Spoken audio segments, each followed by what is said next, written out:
아멘.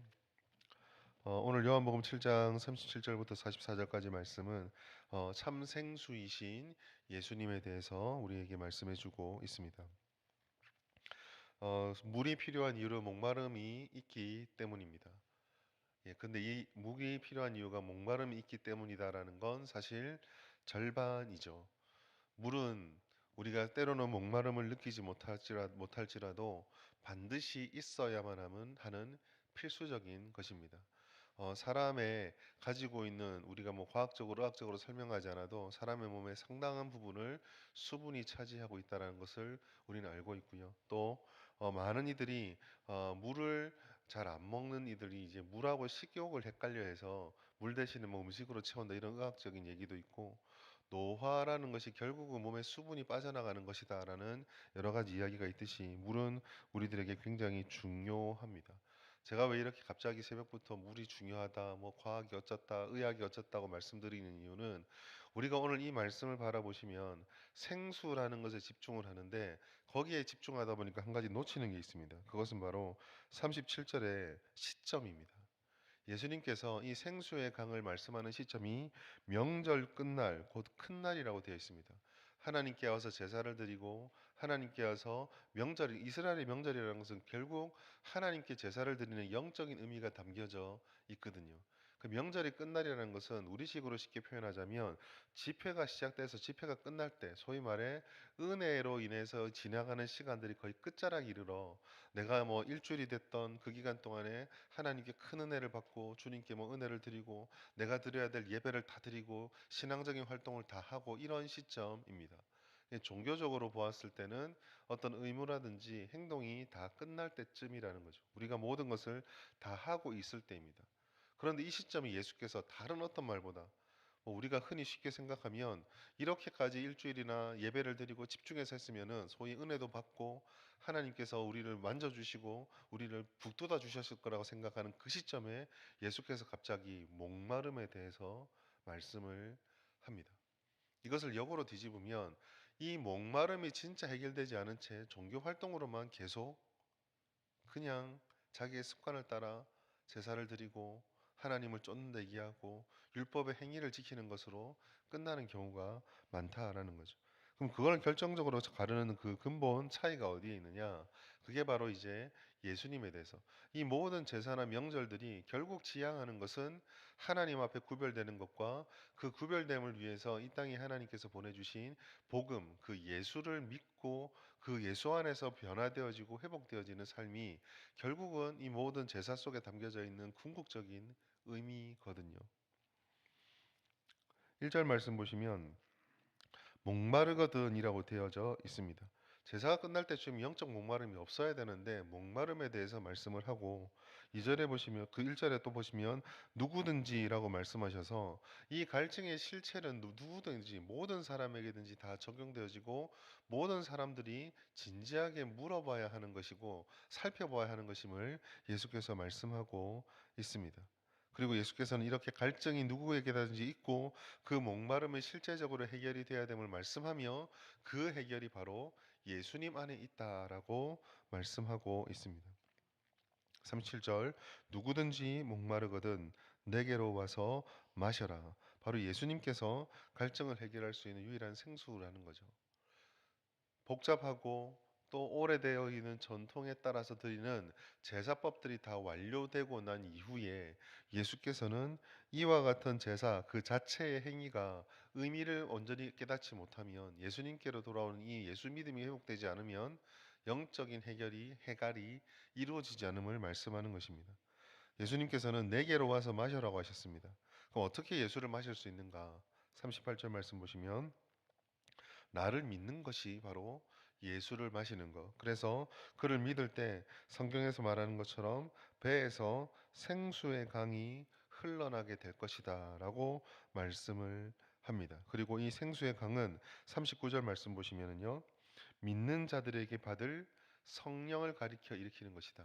그러니까 육체적인 목마름이 해결되는 것이 아니라 우리 안에 있는 근원적인 목마름들, 무엇으로 채워도 결국은 또 돌아올 수밖에 없는 그 채워진 것 같다가 메말라 버리는 이 순환이라고 하죠. 사이클이 결국 끊어지게 만들어지는 것은 성령께서 그 안에서 끊임없이 샘솟듯이 흘러나오게 하는 은혜의 생수가 없이는 해결되지 않는다라는 것을 말씀합니다.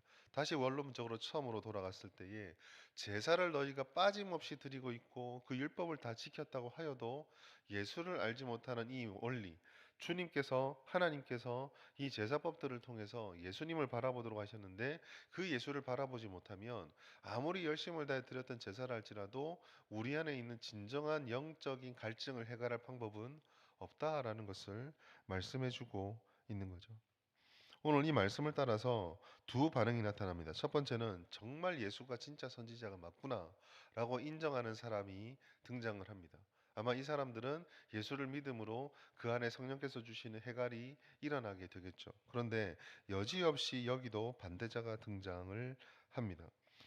우리가 지금 생명의 떡을 말씀하시는 예수님으로부터 계속 반복해서 보는 구조 중에 하나가 예수님께서 자기가 누구다라고 선언을 하시면 그 능력 있는 예수님이 설교를 하시는데도 불구하고 사람들이 다 받아들이는 게 아니라 갈려지고 나누어진다라는 거죠. 여기도 마찬가지입니다.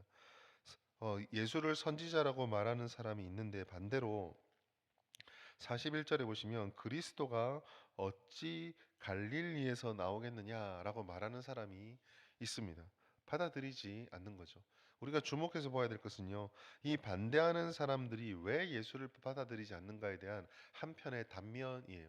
하나님께서 길을 말씀해 주시고 진리를 말씀해 주시고 예수께서 복음 은혜를 말씀해 주시는데 이들이 예수를 믿지 않는 이유는 자신들의 판단과 신학 때문입니다.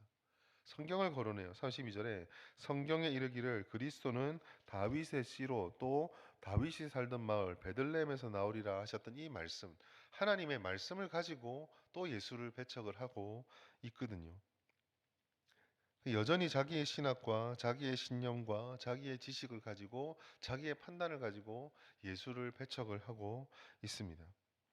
그 믿음은 하나님으로 나아가는 하나님께로 나아가는 굉장히 중요한 열쇠고 길임과 동시에 진정한 믿음은 하나님의 길에 서 있느냐 나의 길에 서 있느냐를 판별해 주는 기준도 되는 것 같아요. 이거는 이제 사실 믿음을 판단하는 것이 사람에게 있지 않기 때문에 굉장히 어려운 일이긴 하죠. 그러나 우리가 바라봐야 될 것은 예수를 믿음으로 쫓는 사람도 있는데 믿음으로 거부하는 사람이 있다라는 거. 우리가 이 사실을 늘 기억해 보아야 합니다. 결국 43절에 보시면은요, 이 쟁론이 발생하게 되거든요. 근데 이 쟁론이라는 것은요, 가만히 생각해 보시면 서로가 이해하지 못하는 이해의 차이와 연약함의 차이가 충돌하기 때문이 아닐까라고 생각합니다. 예를 들어서 여기서 제가 1 더하기 1은 2입니다라고 말하면 쟁론이 나지 않습니다. 누구나 다 알 수 있고 모두가 다 이해할 수 있고 모두가 다 동의할 수 있는 것이기 때문에 그렇죠. 그러나 영적인 진리는 우리가 다 이해하거나 우리가 다 해석할 수 없는 부분들이 있습니다. 그러니 영적인 진리가 전해지는 곳에는 이견이 생기게 되고 받아들이는 차이가 생기게 되고 결국 거기서 쟁론이 날 수밖에 없는 거죠.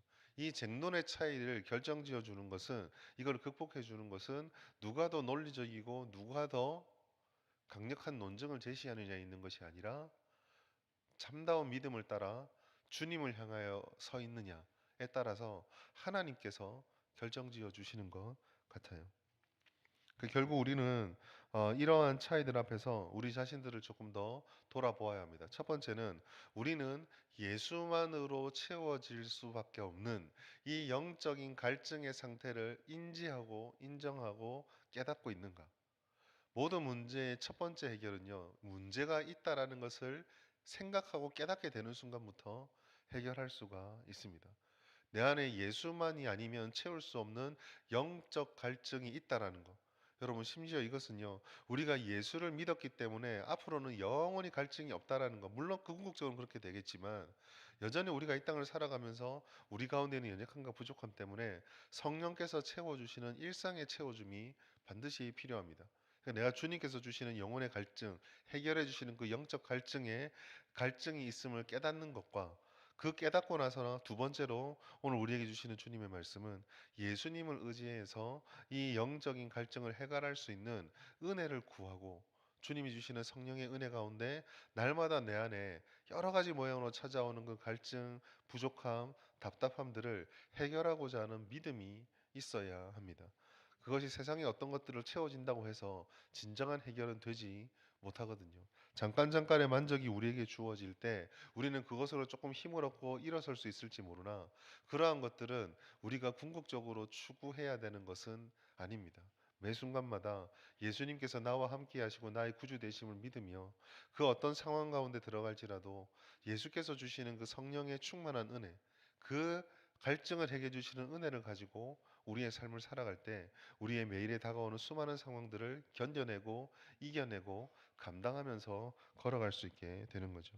그래서 오늘 우리에게 필요한 것은요. 우리의 지식과 신념이 아니라 성령의 인도를 구하면서 예수님을 전적으로 신뢰하고 예수님을 찾는 것. 이것이 우리 가운데 회복되기를 간절히 구해야 합니다. 말씀도 기도도 궁극적으로는 예배도 그 지향점으로 주님께로 향해야 하는 거죠. 그래서 오늘 우리가 기도를 통해서 함께 하나님께 나아가야 될 것은요.